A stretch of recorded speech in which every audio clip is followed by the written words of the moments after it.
कई लोग हमसे ये भी कहे कि महाराज जी कुछ इस तरह का भजन गाइए कि लोग झूमने लगे। विचार करो इन बातों पे। मीराबाई का नाम आप लोगों ने सुना है? मीराबाई का नाम सुना है? मीराबाई अकेले गाती थी बीड़ा लेकर के और झूमती थी। उनको कोई गा के झुमाता था?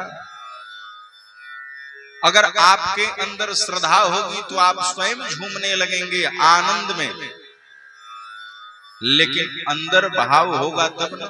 बेटे की शादी होगी तो सभी लोग नाचेंगे, लेकिन भगवान का विवाह है तो कोई नहीं नाचेगा,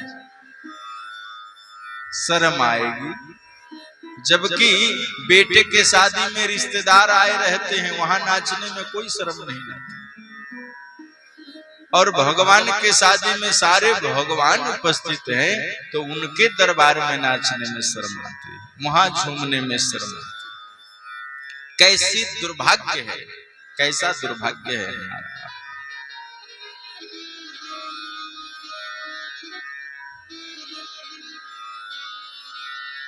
7 बजे से कथा होनी थी, मैंने समय रखा है 7 बजे। चलो भैया थोड़ा विलंब हो जाता है। संसार में जान लीजिए ये तो प्रसाद है। जहां भगवान की कथा होती है, जहां भगवान का मंदिर है, जहां यज्ञ चल रहा है, वहां क्या मिलेगा? प्रसाद मिलेगा।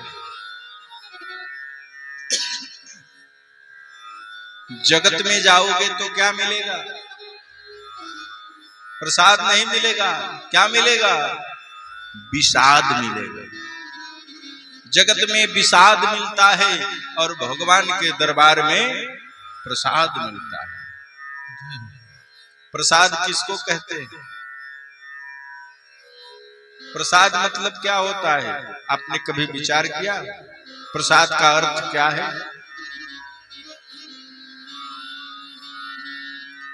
जिस वस्तु से मनुष्य की आसक्ति खत्म हो जाती है वह वस्तु प्रसाद हो जाती है। अभी आपको कोई ले आकर के 1 किलो छेने की मिठाई दे दे, कोई रिश्तेदार ले आवे, तो आप उसको किसी को नहीं दोगे, खुद खाओगे, अपने बच्चों को खिलाओगे। लेकिन वही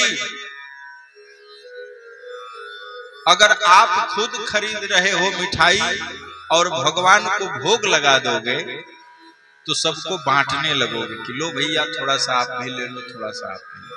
क्यों? क्योंकि आपकी आसक्ति उससे खत्म हो गई है। और जिस वस्तु से मनुष्य की आसक्ति नष्ट हो जाती है वह वस्तु प्रसाद हो जाती है।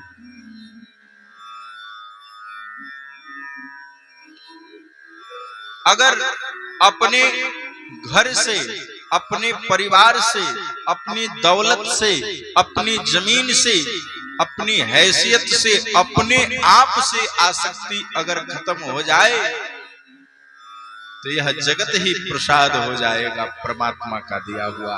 यह शरीर ही प्रसाद हो जाएगा, परमात्मा का दिया हुआ। अन्यथा सब कुछ विषाद है, क्योंकि संसार में कोई ऐसी वस्तु नहीं है जड़ चेतन गुण दोषमय। जितनी वस्तुएं हैं, चाहे वो जड़ है चाहे चेतन है, सब में गुण है तो सब में दोष भी है।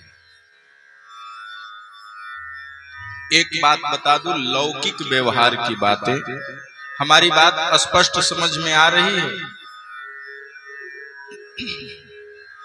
संसार में खाने से बुरा कुछ नहीं है और खिलाने से अच्छा कुछ नहीं है। अगर आप खिला रहे हो तो इससे बेहतर कुछ नहीं है, लेकिन अगर खा रहे हो किसी का तो इससे बुरा कुछ नहीं। इसलिए खिलाने की आदत डालो, खाने की आदत मत डालो। मैं प्रसाद की बात नहीं कह रहा, प्रसाद तो खाना ही चाहिए। प्रसाद अगर भूख न भी लगी हो तो लेकर के थोड़ा सिर पे लगा लो, लेकिन प्रसाद को त्यागो। एकादशी अगर व्रत भी हो और कोई प्रसाद लेकर के आ जाए तो खा लेना चाहिए, वह व्रत टूटता नहीं है। व्रत में भी अगर कोई प्रसाद कह के कोई वस्तु दे दे तो उसको खा ले, व्रत नहीं टूटता। लेकिन प्रसाद का अपमान, प्रसाद का तिरस्कार नहीं करना चाहिए, ये होना चाहिए।